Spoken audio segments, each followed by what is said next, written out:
Hi friends, అందరికీ welcome back to our channel. ఈరోజు మన ఛానల్లో ముల్లంగి రెసిపీని చూద్దాం. ముల్లంగి కారం పులుసు ఎలా చేసుకోవాలో చూసేద్దాం. ముందుగా 2 మీడియం సైజ్ ముల్లంగిని తీసుకోవాలి.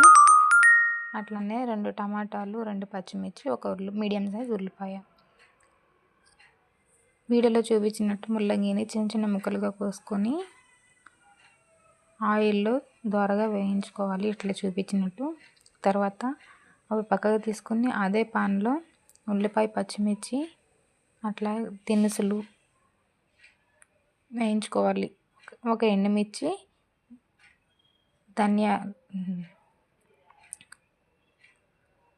ధనియాలు కొంచెం, జీలకర్ర కొంచెం తీసుకుని అట్లా వేయించుకోవాలి. తర్వాత అందులోనే కొంచెం కర్రీ లీవ్స్, అట్లానే పచ్చిమిర్చి, ఉల్లిపాయ తీసుకుని వేయించుకోవాలి. అవి వేగిపోయిన తర్వాత ఆ ముల్లంగి ఉన్నాయి కదా, వేయించుకున్న ముల్లంగిని తీసుకుని అందులో వేసేసుకొని, అలాగే 2 టమాటా, మీడియం సైజ్ టమాటా తీసుకుని అవి కూడా కట్ చేసుకుని అందులోనే వేసేసుకోవాలి.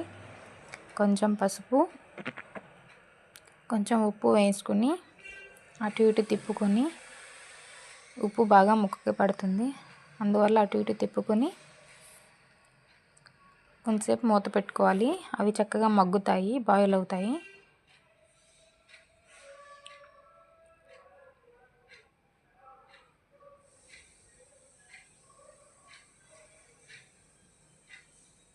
వీడియోలో చూపించినట్టుగా కొంచెం సేపు మగ్గనించాక మళ్ళీ మూత తీసుకుని చూసుకున్నాక కొంచెం ముక్క ఉడికినట్టు అనిపిస్తుంది. తర్వాత కొంచెం కారం, అలాగే మీ దగ్గర ధనియాల పౌడర్ ఉంటే అది వేసుకోండి.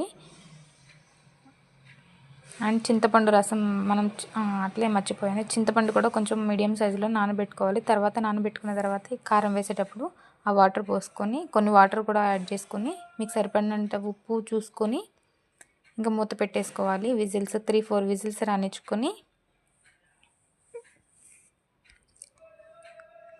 మూత తీసుకొని చూసుకుంటే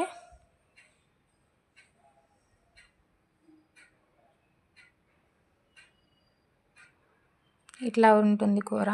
మ్యాక్సిమం అయిపోయింది కూర. నాకు కొంచెం వాటర్గా అనిపించింది, అందువల్ల మళ్ళీ నేను తర్వాత గ్యాస్ మీద పెట్టుకున్నాను.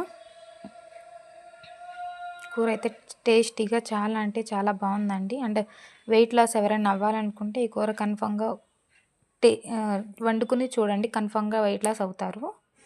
నేనైతే చాలా అయ్యానండి, 60 ఉండేదాన్ని 54 అట్లా వచ్చేసాను. Thank you for watching.